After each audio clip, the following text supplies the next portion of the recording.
tidak hadir pada pelajaran hari ini? Ada, Bu. Siapa? Saya, Bu. Sedia? Sudah, Bu. Ada, Bu. Siapa ada? F1, Bu. Apa keterangan sekuan? Alfa, Bu. Baiklah. Sebelumnya mohon untuk diperhatikan tempat duduk dan sampah-sampah di sekitaran yang ada yang sekiranya mengganggu pembelajaran kita pada hari ini.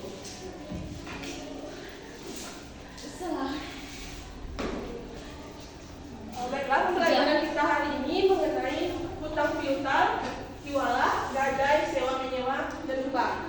Yang pertama masuk kepada hutang piutang. Pengertian dari hutang piutang adalah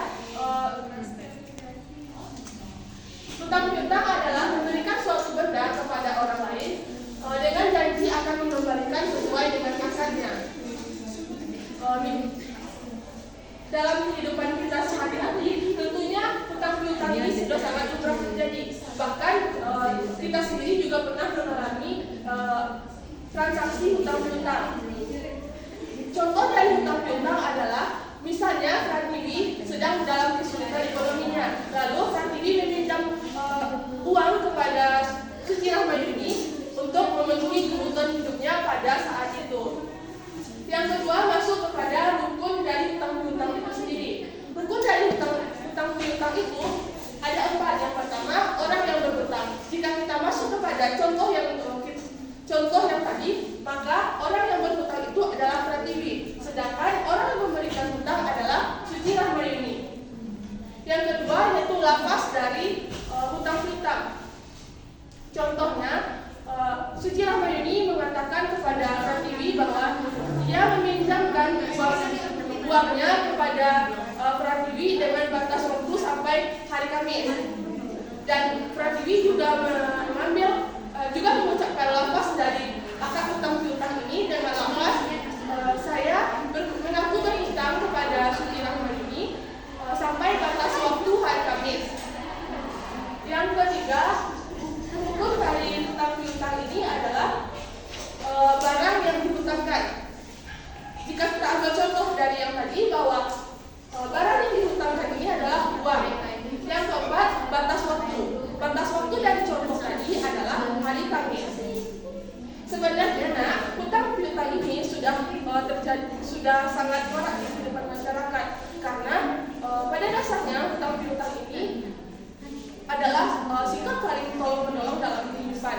Yang mana pada umumnya hutang piutang ini terjadi di antara orang yang memiliki kelonggaran dalam ekonomi dan orang yang berada dalam kesulitan ekonominya untuk menjalankan hidupnya.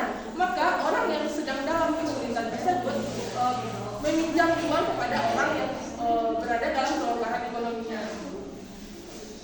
Ada pula kewajiban bagi orang-orang yang berhutang. Yang pertama yaitu mengembalikan hutangnya.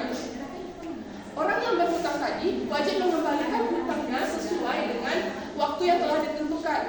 Misalnya kita kembali lagi kepada contoh yang awal bahwa Pratiwi berhutang kepada Suci, maka Pratiwi harus mengembalikan uang Suci sesuai dengan waktu yang telah ditentukan. Yang kedua yaitu jika orang yang berhutang tidak mampu membayar sesuai dengan waktu yang telah dijanjikan, maka orang yang berhutang tersebut wajib meminta penangguhan waktu. Contohnya, jika Pratiwi berhutang dan janji membayar pada hari Kamis, namun pada hari Kamis tersebut dia tidak memiliki uang untuk membayar hutangnya kepada Suci, maka Pratiwi wajib untuk memohon penangguhan kepada Suci agar memberi waktu luang untuk membayar hutangnya. Dan yang ketiga yaitu berterima kasih. Orang yang berhutang wajib berterima kasih kepada orang yang memberikan hutang karena orang ini yang telah memberikan hutang tersebut telah membantunya dalam keadaan kesulitan ekonominya.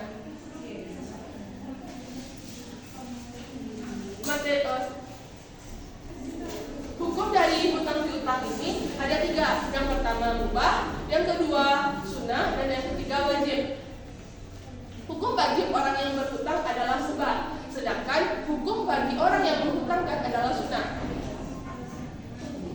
apabila ada orang yang berhutang kepada kita dalam keadaan yang mendesak, seperti dalam keadaan lapar, dalam keadaan tidak ada beras, dalam keadaan yang sulit, yang sangat sulit ekonominya. Dalam materi hutang piutang ini ada yang masih diragukan mengenai pengertian hukum dan kewajiban orang yang berhutang. Baiklah, sekarang kita masuk pada materi yang kedua, yaitu tentang gadai. Pengertian dari gadai ini menurut bahasa adalah penangguhan, sedangkan menurut istilah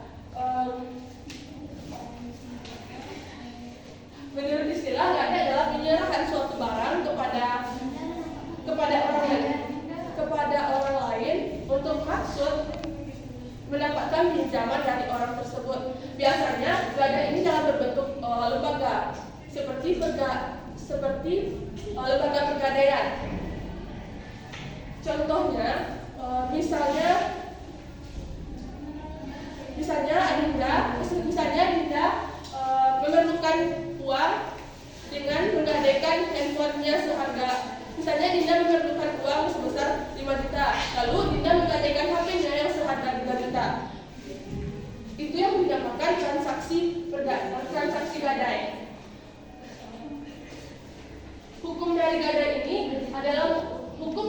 adalah mubah, yang mana telah dijelaskan dalam hadis Rasulullah SAW, yang artinya Rasulullah SAW dari Aisyah radhiyallahu anhu, dari Aisyah radhiyallahu anha berkata, Rasulullah SAW pernah membeli makanan dari orang Yahudi dengan tempo waktu tertentu dengan menggadaikan kepadanya baju besi.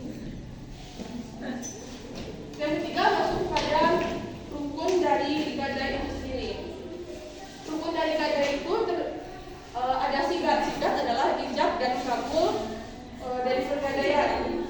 Yang kedua adalah dua pihak orang yang berakad, yaitu penggadai dan orang yang menerima pegadaian.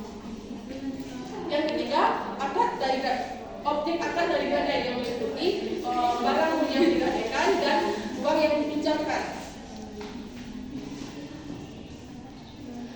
Yang keempat, masuk kepada syarat pegadaian. Syarat pegadaian ini ada 3 kategori. Yang pertama, kategori yang berhubungan dengan orang yang bertransaksi gadai. Syarat-syaratnya yang pertama yaitu balik, yang kedua berakal, yang ketiga mengerti keuangan. Adapun hikmah dari gadai ini adalah memudahkan pihak-pihak yang sedang mengalami kesulitan untuk menyelesaikan persoalannya dengan cara aman. Yang kedua yaitu melatih rasa saling percaya di tengah-tengah masyarakat. Dan apa saja sih barang-barang yang dapat digadaikan? Yang pertama yaitu barang yang dapat digadaikan itu adalah barang yang ada nilai ekonominya. Misalnya tadi Dinda menggadaikan HP-nya kepada pegadaian, yang mana harga HP itu 3 juta, dan Dinda meminjam yang mana harga HP itu 5 juta, dan Dinda meminjam uang kepada pegadaian itu 3 juta.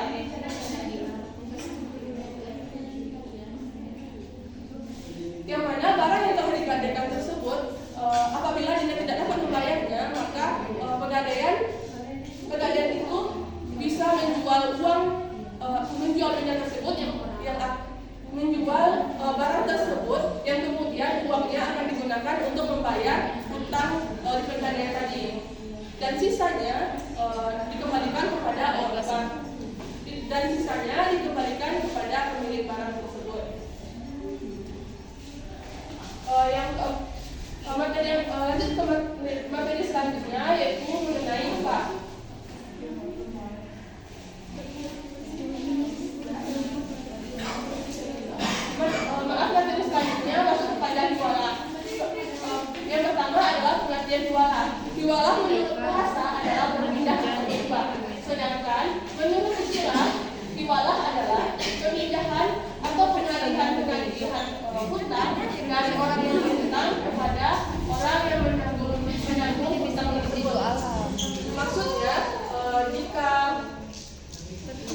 dalam jumlah yang sama.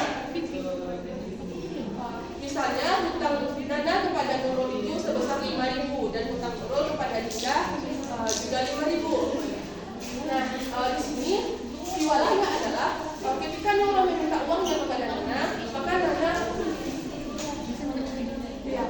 Nana meminta uang, mengatakan kepada Nurul, Dinda juga punya hutang kepada saya, maka Nurul meminta uang hutang tersebut kepada Dinda, dan Dinda wajib membayar hutangnya kepada Nurul, bukan lagi kepada Nana.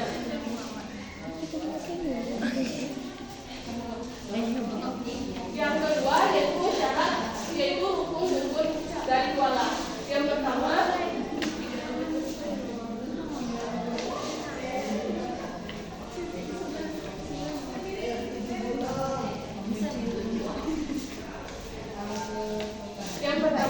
muhil ini adalah orang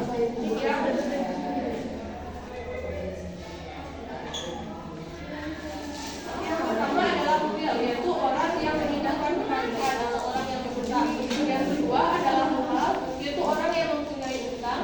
Yang ketiga adalah muhal alai, orang yang dipindahkan kepadanya hutang atau tidak mempunyai hutang tersebut. Yang keempat adalah muhalbi. Yang muhalbi adalah hak yang dipindahkan, yaitu barangnya. Yang kelima adalah muhil. Yang keenam adalah sigat.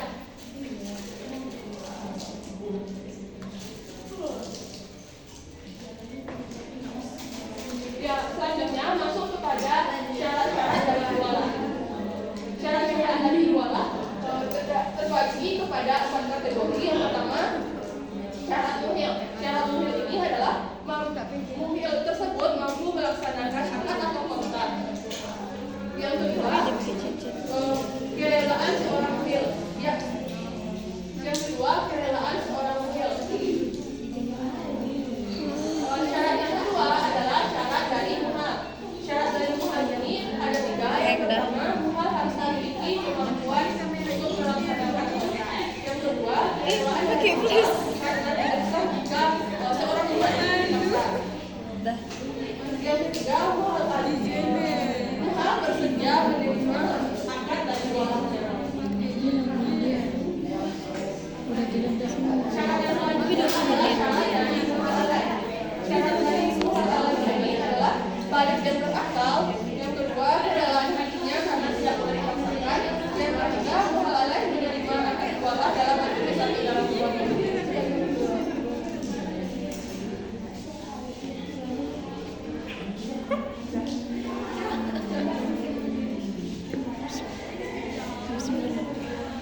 Baiklah, karena waktu kita yang terbatas, maka dapat disimpulkan bahwa pembelajaran kita pada hari ini adalah tentang hutang yang mana pengertian dari hutang ini adalah memberikan suatu benda atau barang dengan janji akan mengembalikan sesuai dengan akad yang telah ditentukan. Dan hukum dari hutang piutang ini yang pertama mubah bagi orang yang berhutang, yang kedua sunnah bagi orang yang menghutangkan, yang ketiga wajib bagi